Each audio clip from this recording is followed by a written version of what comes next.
Hello everyone, this is Jayesh Umre and we are going to start 20th lecture on Java programming. Previous lecture में हमने discuss किया था for loop के बारे में और इस लेक्चर में हम डिस्कस करेंगे व्हाइल लूप के बारे में। और प्लेसमेंट के पॉइंट ऑफ व्यू से दोनों ही टॉपिक काफ़ी इंपॉर्टेंट है। सो यहाँ पर हम लोग एक क्लास लेते हैं, उसको मैं नेम दे दिया 20। क्लास की बॉडी, देन क्लास के अंदर हम पुट करते हैं main function public static wide main.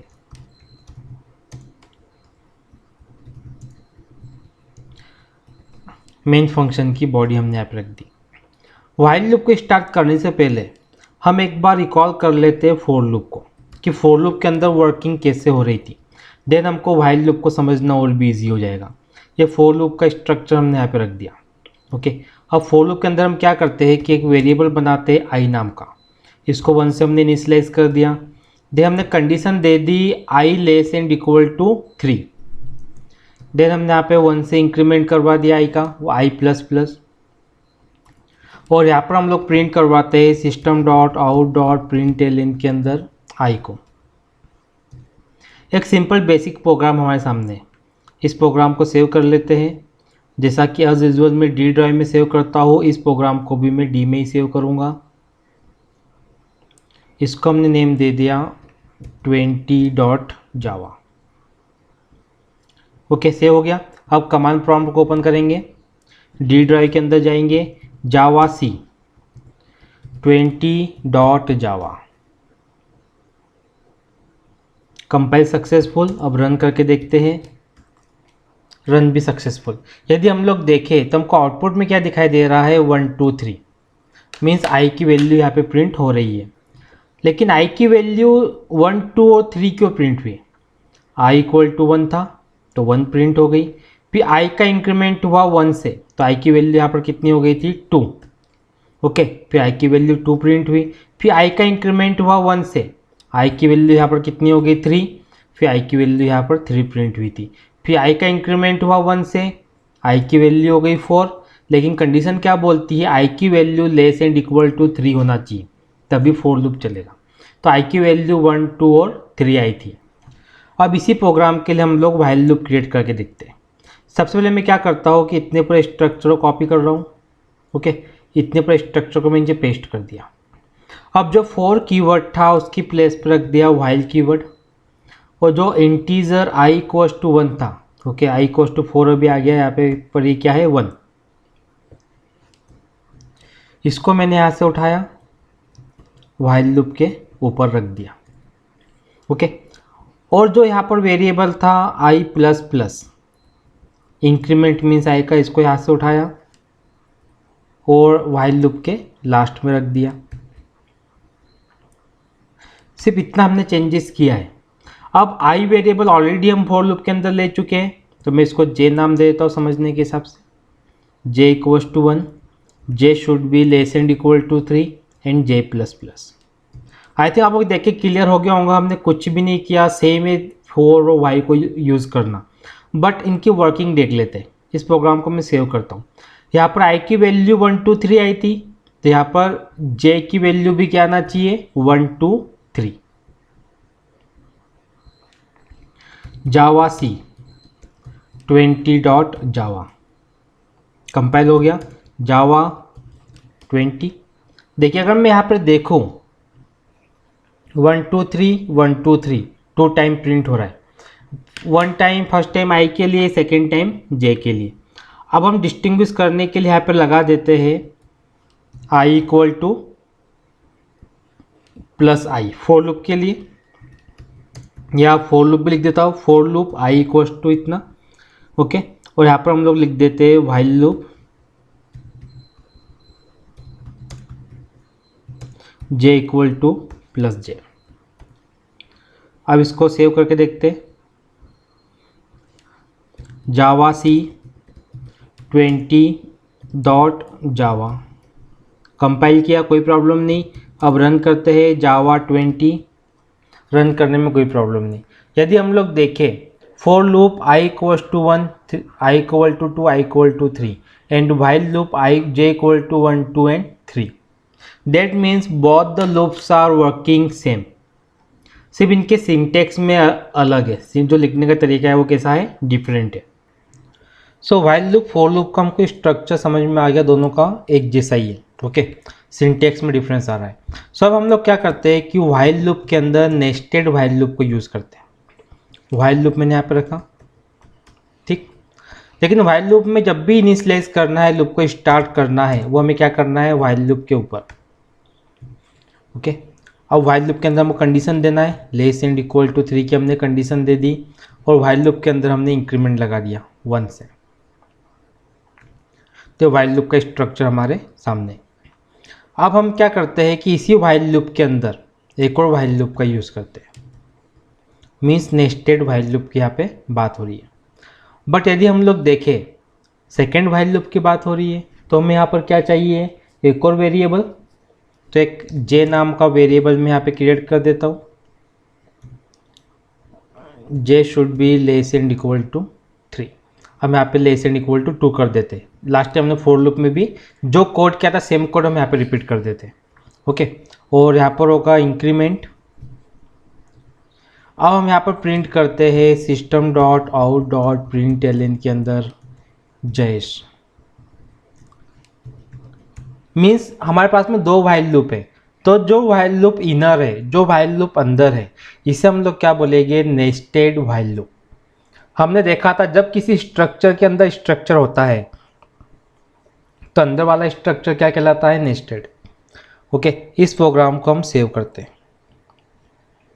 सो प्रोग्राम को कंपाइल करने से पहले यदि हम चेक करें, ओके, तो ये जो प्रोग्राम है ये जयेश कितनी बार प्रिंट करेगा। व्हाइल लूप के अंदर व्हाइल लूप है, जब i इक्वल टू 1 पे व्हाइल लूप चलेगा तो अंदर वाला while loop j equal to 1 पे चलेगा, j इक्वल टू 2 पे चलेगा, j इक्वल टू 3 पे चलेगा। जब बाहर वाला while loop i equal to 2 पे चलेगा तो जो अंदर वाला व्हाइल लूप है, ओके, वो j इक्वल टू 1 पे चलेगा, j इक्वल टू 2 पे चलेगा और j इक्वल टू 3 पे चलेगा। और हमने देखा है कि जब भी j वाला व्हाइल लूप चलेगा, ओके, तो j वाले व्हाइल लूप के अंदर क्या प्रिंट हो रहा है, जयेश। दैट मीन्स एक बार जयेश यहाँ पर प्रिंट होगा, एक बार यहाँ पर, एक बार यहाँ पे। तो जब i इक्वल टू 1 रहेगा, जब बाहर वाला व्हाइल लूप 1 टाइम चलेगा तो j कितनी बार प्रिंट हो रहा है, 3 times. Another i equal to 2 पे j कितने टाइम्स प्रिंट हो रहा है, 3 टाइम्स। मीन्स 6 टाइम यहाँ पर जयेश आना चाहिए। तो सिंपल हम इस प्रोग्राम को सेव करते हैं। कमांड प्रॉम्प्ट को ओपन किया, डी ड्राइव में गए, जावा सी 20.java, देन जावा 20। ठीक, आंसर तो हमने पहले ही प्रेडिक्ट कर लिया था कि 6 टाइम जयेश नेम प्रिंट होने वाला है, 1 2 3 4 5 6। सो आंसर हमारे सामने क्लियर है। अब हम लोग क्या करते हैं कि व्हाइल लूप के अंदर फॉर लूप का यूज़ करते हैं। ठीक, कैसे करेंगे, इस व्हाइल लूप को मैंने चेंज कर दिया फॉर के अंदर, और जो हमने इनिशियलाइज बाहर किया था जे को, ओके, उसको हम फॉर लूप के अंदर इनिशियलाइज कर देते हैं। और जो इंक्रीमेंट हमने इस जगह पे किया था इसको फॉर लूप के अंदर इंक्रीमेंट कर देते पेरेंथेसिस में। तो यदि हम इस बार देखें, फॉर लूप के अंदर हमने व्हाइल लूप का यूज़ किया है। ठीक, फॉर लूप भी है यहाँ पर और साथ ही यहाँ पर व्हाइल लूप का यूज़ भी है। अब देखते हैं कि सेम आंसर हमको आता है कि नहीं। अगर हम प्रीवियस आंसर को देखें तो हमको 6 टाइम जयेश यहाँ पर प्रिंट हुआ था। अब अगेन सेम आंसर आ रहा है कि नहीं पता कर लेते हैं। इस प्रोग्राम को मैंने सेव किया, देन जावा सी 20.java, कंपाइल सक्सेसफुल, रन करके देखते हैं, रन सक्सेसफुल। सेम आंसर जो प्रीवियस में था और जो अभी में। अब अगेन हम यहाँ पे चेंज करते हैं, जो ऊपर वाला व्हाइल लूप था इसको मैं फॉर लूप कर देता हूँ, और जो इंटीजर i इक्वल्स टू 1 हमने यहाँ पे इनिशियलाइज किया था उसको अंदर कर देते हैं। ओके, और जो इंक्रीमेंट हमने बाहर किया था पेरेंथेसिस के फॉर लूप के उसको भी अंदर कर देते हैं। ये फॉर लूप का स्ट्रक्चर बन के रेडी है। सो इस केस में भी सेम आउटपुट आना चाहिए जो भी आया था हमारा। ठीक है, चेक कर लेते हैं। सेव कर लिया प्रोग्राम को, मैं न्यू कमांड प्रॉम्प्ट ओपन करता हूँ। डी ड्राइव में हमारा प्रोग्राम है, कंपाइल करेंगे जावा सी 20.java, कंपाइल सक्सेसफुल, जावा 20, रन भी सक्सेसफुल। सेम आउटपुट जो हमको प्रीवियस प्रोग्राम के अंदर आया था। मीन्स इससे एक चीज़ तो और क्लियर होती है कि सेम आउटपुट के लिए हम प्रोग्राम को अलग अलग तरीके से कोड कर सकते हैं। हो सकता है कि यदि आपको लूप लगाना है तो फॉर लूप का यूज़ कर लो, या फिर हो सकता है कि आप व्हाइल लूप का भी यूज़ कर सकते हैं। ये डिपेंड करता है प्रोग्रामर पे कि उसको कौन सा लूप यूज़ करना है। अब हम क्या करते हैं, जो नेस्टेड फॉर लूप है, ओके, इनर फॉर लूप, इसको मैं व्हाइल लूप में कन्वर्ट करता हूँ। एक्चुअली हम ऐसा क्यों कर रहे हैं, ये देखने के लिए कि क्या व्हाइल लूप और फॉर लूप में डिफरेंस है कि नहीं। एक्चुअली हमें अभी डिफरेंस नहीं मालूम पड़ रहा है, फॉर व्हाइल लूप और फॉर लूप में डिफरेंस है, ये हम देखेंगे फ्यूचर लेक्चर के अंदर। अभी हमारा मेन मोटो क्या है कि हमको सिर्फ व्हाइल लूप का यूज़ आना चाहिए, और व्हाइल लूप को समझने के लिए हमने किसकी हेल्प ली है, फॉर लूप की। अब मैंने क्या किया, स्ट्रक्चर को चेंज कर दिया, फॉर लूप को आउटर रखा, व्हाइल लूप को इनर रखा। अब भी हमको सेम आउटपुट आना चाहिए जो प्रीवियस प्रोग्राम में आया था। जावा सी 20.java, देन जावा 20, सेम आउटपुट मिल रहा है हमको। लेकिन अब तक हमने जितने भी प्रोग्राम बनाए हैं, हमने क्या किया कि व्हाइल लूप में जो भी वेरिएबल यूज़ हो रहा है उसको जस्ट व्हाइल लूप के ऊपर ही हमने डिक्लेयर किया है। अब मैं क्या करता हूँ कि जस्ट व्हाइल लूप के ऊपर डिक्लेयर करने की जगह इसको मेन फंक्शन के अंदर हमने यहाँ पर डिक्लेयर कर दिया। ओके, अब देखते हैं प्रोग्राम चलेगा कि नहीं। अब हम कमांड प्रॉम्प्ट को ओपन करते हैं, डी ड्राइव में जाना पड़ेगा, जावा सी 20.java, देन जावा 20। यदि हम देखें प्रोग्राम वर्क कर रहा है, लेकिन जो जेएस नेम है वो ओनली यहाँ पर 3 टाइम ही प्रिंट हो रहा है। ओके, अब मैं इसको वापस देखता हूँ, इंटीजर j इक्वल्स टू 1 जो हमने ऊपर रखा था उसको हम वापस अपनी प्लेस पर रख देते हैं व्हाइल लूप के ऊपर। अब मैं इस प्रोग्राम को सेव करता हूँ, अगेन हम इस प्रोग्राम को कंपाइल करते हैं और इस प्रोग्राम को रन करते हैं। अब यदि मैं यहाँ पर देखूँ, ओके, जो जेएस प्रिंट हो रहा है 6 टाइम्स, तो आखिर डिफरेंस कहाँ पे आ रहा है। इस चीज़ को समझने के लिए हम क्या करते हैं कि जे की वैल्यू भी यहाँ पर प्रिंट कर देते हैं। ओके, तो मैंने यहाँ पर क्या किया, जे की वैल्यू भी प्रिंट कर दी। ओके, तो हमें मालूम पड़ जाएगा कि जब हम जे को यहाँ पर डिक्लेयर करते हैं जे की वैल्यू कैसे कैसे चेंज होती है और ऊपर में कैसे चेंज होती है। मैं सेव करता हूँ इस प्रोग्राम को, जावा सी 20.java, कंपाइल हो गया, जावा 20। अब यदि हम लोग देखें तो हमको जे की वैल्यू यहाँ पर क्या क्या मिल रही है, 1 2 3 1 2 3, ये जे की वैल्यू यहाँ पर है। ओके, अब हम चेंज करते हैं इस जे की लोकेशन, यहाँ से उठा के मैंने जे को कहाँ पर रख दिया, मेन फंक्शन से ऊपर। अब इस प्रोग्राम को हमने अगेन सेव किया, जावा सी 20.java, देन जावा 20। अब इस केस में यदि हम देखें तो जे की वैल्यू क्या प्रिंट हो रही है, ओनली 1 2 3, रिपीट नहीं हो रही है। इस चीज़ को हम समझते हैं। देखिए जब ये लाइन यहाँ पे चली तो जे इक्वल टू कितना था, 1। जब ये फॉर लूप चला तब i इक्वल टू 1 की बारी आई।